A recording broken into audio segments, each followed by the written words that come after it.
ओम नमः शिवाय। सभी श्रोताओं का मैं हार्दिक स्वागत करता हूं। प्रिय श्रोता, उम्मीद है कि आप सभी कुशल पूर्वक होंगे। भगवान भोलेनाथ और गुरुदेव का आशीर्वाद आप सब पर बना रहेगा, आप सबका कल्याण हो। आज आप सबके समक्ष उपस्थित होने का कारण है कुछ खास है, क्योंकि आज मैं आप सबके समक्ष एक ऐसी साधना, एक ऐसा मंत्र बताने जा रहा हूँ और विधि बताऊंगा जिसके माध्यम से आप अपने जीवन को एक अलग ही ऊंचाई पर लेकर चले जाएंगे। इस जीवन को ही नहीं, अपितु आप आने वाले और भी जहाँ आपका जन्म होगा, हर जन्म में यह शक्ति, यह साधना का जो प्रभाव रहेगा वो आपके ऊपर रहेगा और आगे आने वाले समय में, आने वाले जन्म में भी आपको अनेकों लाभ इस साधना, इस मंत्र से प्राप्त होंगे। फिलहाल अभी यह साधना करने पर आपको इतनी कुछ चीजें, इतने लाभ प्राप्त हो सकते हैं जिसकी आप कल्पना भी नहीं कर सकते, क्योंकि यह जो साधना है वह 10 महाविद्याओं में से एक साधना है। जी हाँ, जिस साधना की मैं बात कर रहा हूँ वह महाविद्या तारा साधना है। तारा साधना, इस साधना को लेकर के पुराने ग्रंथों में कई जगह बहुत बड़े बड़े उल्लेख किए हुए हैं। बहुत सारे ऋषि मुनि जो हैं तारा साधना के ज्ञान को जानने की कोशिश कर चुके हैं, लेकिन तारा साधना को प्राप्त करना, सिद्ध करने की कोशिश कर चुके हैं, लेकिन बहुत कम ही लोग ऐसे हैं जो तारा साधना को सिद्ध कर पाएँ और उसका जो प्रभाव है उसे अपने जीवन पर ढाल सकें। लेकिन जैसा कि मैं आपको बताता हूँ कि जो भी साधनाएं और मंत्र मेरे द्वारा गुरुदेव की आज्ञा से जो मैं आप सबके समक्ष प्रस्तुत कर देता हूँ, सारे मंत्र में इतनी ताकत होती है कि साधना तो कर लेने पर तो बात ही अलग हो जाती है, बिना साधना करने पर भी मंत्र जप से ही आपके बहुत सारे कल्याण और लाभ हो जाते हैं और ऐसा होता भी आ रहा है। अब बात करते हैं कि जो तारा साधना है उससे फायदा क्या है और है क्या यह। तो 10 महाविद्याओं में तारा जो है वह सर्वाधिक महत्वपूर्ण साधना कही गई है और क्योंकि इस साधना को सिद्ध करने से व्यक्ति की जन्म जन्म की दरिद्रता, कहा जाता है कि वो समाप्त हो जाती है। मतलब आप कभी भी, आपने ये मंत्र कर लिया तो आप कभी भी, चाहे कितना भी खराब सिचुएशन क्यों ना आ जाए आपके लाइफ में, कभी भी दरिद्रता नहीं आएगी आपके लाइफ में। दूसरा सबसे बड़ी चीज कि उस व्यक्ति जो इस मंत्र को जपता है उसका भाग्योदय हो जाता है। तीसरी बात कि जो व्यक्ति इस साधना को, इस मंत्र को जपता है, करता है, उसकी बुद्धि तीक्ष्ण हो जाती है, तेज हो जाती है, उसे नित्य नए नए विचार सूझने लगते हैं। वो जिस भी क्षेत्र में होता है उस क्षेत्र में बहुत आगे निकल जाता है। अगर किसी जॉब में हो या खुद का बिजनेस हो या पढ़ाई हो या और भी कोई काम हो, तो उस क्षेत्र में वो बहुत आगे निकल जाता है। उस क्षेत्र में, उस जगह में उससे आगे कोई नहीं रहता। उसके जीवन में ऐसे अवसर उपस्थित होने लगते हैं जिससे कि उसका कार्य या व्यापार बढ़ जाता है। उसे ऐसे लोग मिल जाते हैं जो कि उनकी उन्नति में सहायक होते हैं और ऐसा साधक बहुत ही जल्दी अपने उद्देश्य में पूर्णता प्राप्त कर सकता है। स्वामी विश्वामित्र के बारे में आप लोग जानते होंगे। उन्होंने भी तारा साधना की थी और तारा साधना करके उन्होंने बहुत सारे लाभ प्राप्त किए थे और विश्वामित्र का आश्रम जो था वह देश का सर्वाधिक संपन्न और श्रेष्ठ आश्रम कहा जाता है आज भी। उसके पीछे का जो कारण है वह तारा साधना ही थी, क्योंकि उन्होंने तारा साधना करके सिद्ध जो किया कर रखा था, इस कारण से उनके आश्रम में कभी भी किसी चीज़ की कमी नहीं हुई, दरिद्रता नहीं हुई, किसी चीज़ की कमी नहीं रही। वह सुख और संपन्न रहा, और ऐसा रहा सुख और संपन्न कि आज तक कोई उस आश्रम का जोड़ कोई नहीं कर सका है।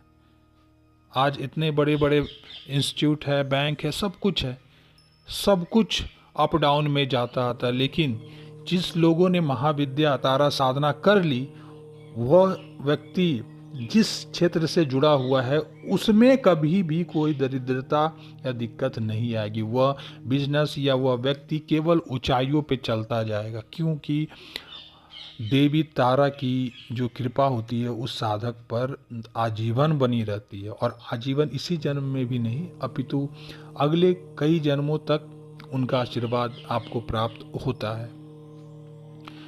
तो बहुत सारे लाभ हैं। और अब आगे एक चीज़ और बताता हूँ कि कैसे लोग इस साधना को कर सकते हैं। तो इस साधना को कोई भी गृहस्थ पुरुष या स्त्री, साधक या साधिका, बालक या वृद्ध, कोई भी संपन्न कर सकता है यदि उसमें क्षमता है, यदि उसे साधना पर पूरा विश्वास है, यदि उसे मंत्र पर पूरी आस्था है, तो निश्चय ही वह किसी भी साधना को संपन्न कर सकता है, किसी भी चीज़ को वह अपने पास बुला सकता है, कोई भी सिद्धि वो प्राप्त कर सकता है। इसे सिद्ध कर वह अपने जन्म जन्म की दरिद्रता को समाप्त कर सकते हैं, और साथ ही साथ धन्य धान हो करके प्रतिष्ठा ऐश्वर्य में अद्वितीय बन सकते हैं। तारा देवी को सिद्ध कर वह सीधे वह साधक सिद्धाश्रम में प्रवेश का मार्ग बना सकता है। आप सिद्धाश्रम जाने का आपका जो रास्ता है, सशरीर इसी जन्म में सशरीर आप सिद्धाश्रम अगर जाना चाहते हैं, तो आपको यह देवी भी हैं जो आपको वहाँ की रास्ता बता सकती है। सिद्धाश्रम के बारे में तो बहुत लोग जानते होंगे, कम लोग ही जानते होंगे। मैं छोटे समय में बताना चाहता हूँ कि सिद्धाश्रम वह जगह है जहाँ पर सारे देवी देवता उपस्थित होते हैं, वही उनका घर है। सभी देवी देवताओं का घर सिद्धाश्रम में ही है। कहा जाता है कि मोक्ष की प्राप्ति के लिए लोग तपस्या करते हैं। तो मोक्ष की जो प्राप्ति होती है, लोग शुरू से जो मोक्ष के लिए सोचते हैं, वो मोक्ष है क्या? मोक्ष है भगवान के जगह पर जाना, भगवान के पास जाना, जहाँ पर केवल सारे देवी देवताएं ही देवताएं होते हैं। वहाँ किसी तरह की कोई कमी नहीं होती, किसी तरह का कोई दुख नहीं होता, पीड़ा नहीं होता, वहाँ आनंद ही आनंद होता, क्योंकि वहाँ जितने भी भगवान हैं सब वहीं पर उपस्थित होते हैं, सबका घर वहीं है। और इसी मोक्ष का वो जो जगह है उसे सिद्धाश्रम कहा जाता है। तो वहाँ पर आप सशरीर भी जा सकते हैं इस साधना की कारण। यह साधना अब करनी कैसे, मैं विधि बताता हूँ। तो यह साधना किसी भी शुक्रवार को आप प्रारंभ कर सकते हैं। यह साधना 5 दिन की साधना है। इस साधना में आपको रात को स्नान आदि करके तैयार होकर शुक्रवार की रात्रि आपको लाल वस्त्र धारण करके और लाल आसन पर दक्षिण दिशा की ओर मुँह करके बैठ जाना। कोई भी साधक या साधिका जो भी कर रही हो वह ध्यान देंगे। साधिका होंगी तो लाल साड़ी पहन लेंगी। सामने तेल का चौमुहा दिया आपको जला लेना है। चौमुहे में से तात्पर्य ऐसा दीपक है जिसको चारों तरफ बत्ती रखी हुई, चारों तरफ से वो जल सके। इस प्रकार का दीपक आपको गेहूं के आटे से बनाया भी आप बना सकते हैं, और एक ही दीपक में आप चारों दिशाओं की बत्तियां रख के उसे में तेल भरकर बत्तियों को चारों तरफ जला दें। उसके बाद आपको सामने क्या करना है, एक सूती लाल वस्त्र बिछा देना है और उस पर लाल रंग से रंगे हुए चावलों से तारा मंत्र को आपको लिख लेना है। और फिर आपको जो साधना में तारा साधना में जो सामग्री मिलेगी वह तारा यंत्र और वज्रमाला मिलेगी, उसे उस पर रख देना है। फिर उस यंत्र को आपको जल से अच्छे से धो करके, उसके बाद कच्चे दूध से आपको धोना है, फिर धोना है। उसके बाद आपको उसको अच्छी तरह से पोंछ करके उसमें कुमकुम, केसर, कपूर वगैरह की से उनका पूजन वूजन बढ़िया से कर दें और अपने गुरुदेव की पूजन कर, गुरुदेव से आज्ञा लेकर और देवी तारा का आप ध्यान लगा करके और जो मैं मंत्र दूंगा उस मंत्र को करना है। जो साधक इस विधि को नहीं कर सकते वो साधक केवल भगवान शिव का आशीर्वाद ले करके और देवी पार्वती का आशीर्वाद ले करके, माता पार्वती का आशीर्वाद ले करके और उनका ध्यान करके इस मंत्र को करके करें। और उसके बाद आप देखोगे कि आपकी बहुत सारी जो इन साधना से जो भी फायदे होते हैं वो आपके जीवन में आपको धीरे धीरे प्रतीत होने लगेंगे।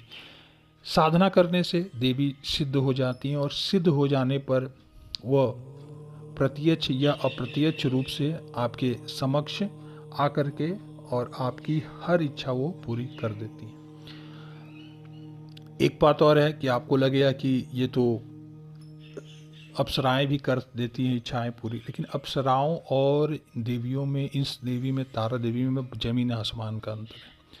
अप्सराएं जो हैं इनके सामने कुछ भी नहीं है, इनके पास ऐसी शक्तियां हैं कि यह कुछ भी चीज कर सकती है। यह आपको पूरी दुनिया का सबसे शक्तिशाली राजा, सबसे शक्तिशाली मनुष्य बना सकती हैं, जिसका कोई अहित, कोई भी व्यक्ति अहित नहीं कर सकता। बहुत सारी तारा साधना के ऐसे ही बहुत सारे लाभ हैं। मैं तो बहुत कम ही बता रहा हूँ आप सबको, लेकिन तारा साधना के अद्भुत फायदे हैं, अद्भुत लाभ हैं। कम से आप जब इस मंत्र को आप करोगे तो भी आपको बहुत चीज़ प्रतीत होने लगेगा। आपके शरीर में एक अलग तरह की ऊर्जा, आपके चेहरे पर एक अलग तरह का तेज, आपके बातों में एक अलग तरह का आकर्षण, चुंबकीय आकर्षण, और एक आपके व्यक्तित्व में एक अलग तरह का आकर्षण, सम्मोहन प्रतीत होगा। और आपके कार्य तो ऐसे संपन्न होंगे और ऐसे ऐसे कार्य होंगे और आपका दिमाग तो इतना तेज हो जाएगा, नई नई चीज़ आएंगे और मतलब आप हर क्षेत्र में अव्वल रहोगे। यही इस साधना की खासियत है। मंत्र मैं बताता हूँ। मंत्र कुछ इस प्रकार है। ओम क्लीम वज्र विरोचनी स्वर्ण ताराय फट। मंत्र मैं फिर एक बार कहता हूँ। ओम क्लीम वज्र विरोचनी स्वर्ण ताराय फट। इस मंत्र को आपको 21 माला मंत्र का जप करना है। उसके बाद मंत्र जप करने के बाद आपको और इसमें क्या करना है, आपको साथ में बेसन के लड्डू का भोग लगाना है और जो भोग लगाएंगे उसे आपको स्वयं खाना है। उसके बाद आप आराम से विश्राम करें और नॉर्मल सात्विक ही आपको रहना है और 5 दिन तक आपको यह प्रयोग करना है। 5वीं रात को जब आप मंत्र आपका जब पूरा हो जाए तो आपको पहले से ही एक फूलों की माला तैयार रखनी है और उसे यंत्र पर चढ़ा देना है। और बेसन का लड्डू का भोग तो आपको लगाना ही है और यह बेसन का लड्डू आपको स्वयं खाना है, किन्हीं और को नहीं देना है। इस चीज़ का विशेष ध्यान रखेंगे। इसके बाद आपको उसी लाल कपड़े में जो यंत्र है उसको और वज्रमाला है जिससे आप साधना करोगे उससे बांध लेना है और आपको सिरहाने पर रख करके उसी स्थान पर 5वीं रात्रि को सो जाना है। 5वीं रात को बंद करके अपने सर की तरफ रख के सो जाना है। उसके बाद निश्चय ही रात्रि में आपको तारा जो है वो दर्शन देंगी, देवी तारा दर्शन देंगी और आपकी जो भी इच्छा होगी वो सारी इच्छा आपकी पूर्ण कर देंगी, चाहे वो जो भी इच्छा हो।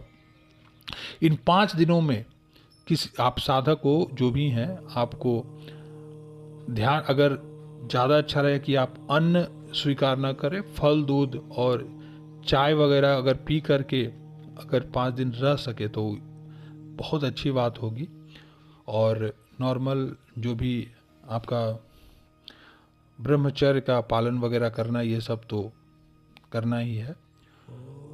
तो यह जो साधना थी, यह जो मंत्र था, आप इस मंत्र को इस्तेमाल करें और इसका चमत्कार देखें। आपके जीवन में एक ऐसा बदलाव आएगा, एक ऐसी चीज़ें आएंगी कि आप सोच कर के अचंभित हो जाओगे कि जीवन में इतना कुछ कैसे बदल सा गया। साधना करें, साधना करने में सक्षम नहीं है तो मंत्र का जप करके ही इसके साधना के आप कुछ लाभ उठा सकते हैं। आज मैं वीडियो को यहीं पर रोकता हूँ, अगले वीडियो में फिर बात करेंगे। आप सबको ढेर सारा आशीर्वाद, प्रेम। ओम नमः शिवाय तो अवश्य लिखें, जय माता दी भी अवश्य लिखें। भगवान शिव भोलेनाथ, माता पार्वती और गुरुदेव आप सब का कल्याण करेंगे। आप सब पर कृपा बनी रहे। ओम नमः शिवाय।